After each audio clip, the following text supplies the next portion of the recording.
Vijayawada parliament పరిధిలోని SC యువతకు MP Kesineni చిన్ని శుభవార్త చెప్పారు.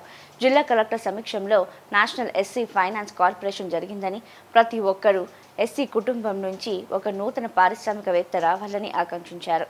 పార్లమెంట్ పరిధిలో ఉన్న నిరుద్యోగ ఎస్సీ యువత పారిశ్రామికవేత్తలుగా ఎదిగేందుకు అవసరమైన పూర్తి సహాయ సహకారాలు అందించేందుకు తాను ఎల్లప్పుడూ ముందుంటానని ఎంపీ చిన్ని పేర్కొన్నారు. ఎస్సీ యువత ఆర్థికంగా అభివృద్ధి సాధించి పారిశ్రామికవేత్తలుగా ఎదగడానికి కేంద్ర రాష్ట్ర ప్రభుత్వాలు ప్రత్యేక చర్యలు చేపడుతున్నాయని ఎంపీ వెల్లడించారు.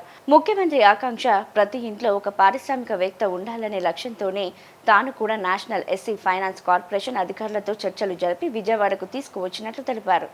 విజయవాడ పార్లమెంట్ ఎస్సీ సోదరీమణులందరికీ కూడా నమస్కారాలు. ముఖ్యమంత్రి చంద్రబాబు నాయుడు గారి కోరిక మేరకు ఒక ఇంట్లో ఒక పారిశ్రామికవేత్త ఉండాలనే విధంగా నేను కూడా ఢిల్లీలో ఉన్న నేషనల్ ఎస్సీ ఫైనాన్స్ కార్పొరేషన్ అధికారుల దగ్గరికి వెళ్లి వాళ్ళని విజయవాడకు తీసుకొచ్చి కలెక్టర్ గారి సమక్షంలో కొన్ని ఎంఓయూలు చేయడం జరిగింది. దానిలో భాగంగా మీరందరూ కూడా తమ వ్యాపారవేత్తగా ఎదగే విధంగా, అన్నిటికన్నా ముఖ్యంగా ఫైనాన్సింగ్ కూడా సపోర్ట్ చేసే విధంగా, దానికి తోడు మార్కెటింగ్ కూడా సపోర్ట్ చేసే విధంగా ఎస్సీ ఫైనాన్స్ కార్పొరేషన్ తో ఒక ఎంఓయూ చేయడం జరిగింది. దీనికి సుమారు ఒక 2000 మందిని వారు ఈ సంవత్సరం రిక్రూట్ చేయడానికి అంగీకరించినందుకు చాలా ఆనందంగా తెలియజేసుకుంటున్నా. కాబట్టి మీరందరూ కూడా దీనిలో భాగస్వాములై మనం చేతల ప్రభుత్వం అని తెలియజేసే విధంగా ఎస్సీ సోదరులందరూ దీంట్లో భాగస్వామ్యం కావాలని కోరుకుంటున్నా. ఏ కష్టం వచ్చినా మీకు అండగా మీ సోదరుడిగా నేనుంటానని తెలియజేసుకుంటూ ఇట్లు మీ కేశినేని చిన్ని, విజయవాడ ఎంపీ. Thank you.